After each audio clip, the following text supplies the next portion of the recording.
Përballimi dhe kompensimi i mungesës së fuqisë njerëzore vendase është një sfidë më vete, kur turistët shtohen dhe ata që u shërbejnë ose janë të njëjtët në numër ose vinë duke u paksuar në ndikimin e emigrimit në vazhdim. Kjo problematikë ka hapur shumë debat, por ka ofruar dhe alternativa. Njëra prej tyre ishte oferta e ardhur nga aplikime të 800 shtetësve të huaj që pritet të bëjnë kamarierin këtë vend në Saran dhe Ksamil. Një alternativë me shumë thirrje në ndihmë të elektronikës. Vlora duket se do të eksperimentojë para duke planuar të angazhojë shpikjen e robotit në kryerjen e shërbimeve që do turisti. E pritshme është që kjo të jetë një ndërrisi teknologjike të këtij sezoni. Por çfarë mendojnë për këtë në Saran? Më dëgjohet interesante, por në vlerësimin tim do thoshja meqense kjo është një eksperiencë e re, le ta diskutojmë për këtë eksperiencë në fund të sezonit, që të shikojmë impaktin e kësaj dhe në rast se kjo është efikase, jam i sigurt që do reagojnë dhe bizneset e tjera dhe do t'i drejtojmë kësaj fushë ose këtij lloji shërbimi.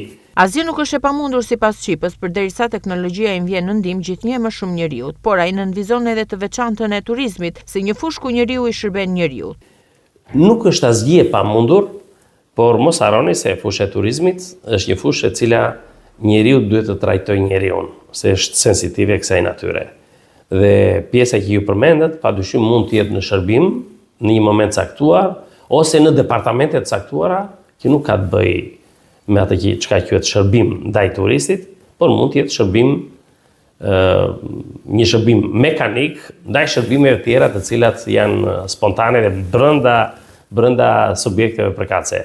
Pra në shërbimet brenda objekteve apo në shërbimet të cilat nuk kanë lidhje me komunikimin e turistit me atë çka ne presim dhe i shërbejmë. Pra është e mirëpritur çdo lloj ide, le ta kalojmë në funksion, ta testojmë dhe të shohim, dhe aty ku funksionon. Do të flasi vetë praktika. Esuria e sezonit do të jetë edhe një test i dobishëm që do të tregojë se sa e aksesueshme do të jetë përfshirja e robotit në realizimin e shërbimeve turistike dhe nëse robotët do të jenë të përshtatshëm për të bërë kamarierin ose ndihmësin e tij, ose do të kenë akses në sektor të veçantë veprimtarisë së strukturave hoteliere, bareve dhe restoranteve.